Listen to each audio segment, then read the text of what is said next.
சென்னையில் முதலீடு இல்லாமல் மாணவர்கள் சம்பாதிக்க 3 வழிகள். சென்னையில ஒரு டீ சாப்பிட்டா கூட இன்னைக்கு ரூ. 12 ஆகுது.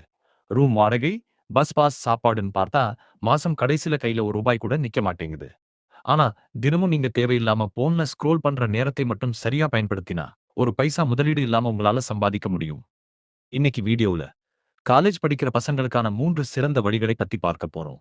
இதுல 3வது வழிதான் என்னோட ஃபேவரைட். அதனால வீடியோவை முழுசா பாருங்க. முதல் வழி செயற்கை நுண்ணறிவு சேவை. நம்ம லிஸ்ட்ல இருக்கிற முதல் விஷயம் செயற்கை நுண்ணறிவு உதவியோட கண்டென்ட் கிரியேட் பண்றது. சென்னையில இருக்கிற சின்ன சின்ன கடைகள், ஹோட்டல்கள் அல்லது துணிக்கடைகளுக்கு இன்னைக்கு சோசியல் மீடியா ரொம்ப முக்கியம். அவங்களுக்கு விளம்பரம் பண்ண தெரியாது. நீங்க சாட் ஜிபிடி அல்லது ஜெமினி போன்ற கருவிகளை பயன்படுத்தி அவங்க கடைக்கு தேவையான விளம்பர வாசகங்களை எழுதி கொடுக்கலாம்.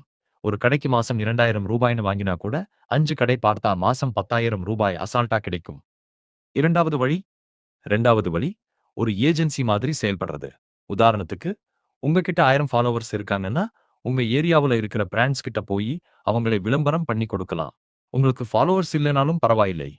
நல்ல ஃபாலோவர்ஸ் இருக்கிற உங்க நண்பர்களையும் சின்ன பிராண்ட்ஸையும் இணைச்சு விட்டு அதுல ஒரு கமிஷன் வாங்கலாம். இதுக்கு வெறும் பேச்சு திறமை மட்டும் இருந்தா போதும். மூணாவது மற்றும் என்னோட ஃபேவரிட் டிஜிட்டல் மறுவிற்பனை. மீஷோ அல்லது க்ளோரோட் போன்ற செயலிகள் இருக்கிற பொருட்களை ரூபாய் கூட முதலீடு இல்லாம வாட்ஸ்அப் அல்லது இன்ஸ்டாகிராம் மூலமா விற்கலாம். காலேஜ் பசங்களுக்கு தேவையான ஹெட்போன், பேக் மாதிரியான பொருட்களை டார்கெட் பண்ணுங்க. லாபம் உங்க அக்கவுண்ட்டுக்கே நேரடியா வந்துடும். இந்த 3 வழிகள்ல உங்களுக்கு எது ரொம்ப பிடிச்சிருக்குன்னு கீழே கமெண்ட் பண்ணுங்க. நம்ம சேனல்ல அடுத்த 30 நாளைக்கு இதே மாதிரி தினமும் ஒரு பிசினஸ் ஐடியா வரப்போகுது.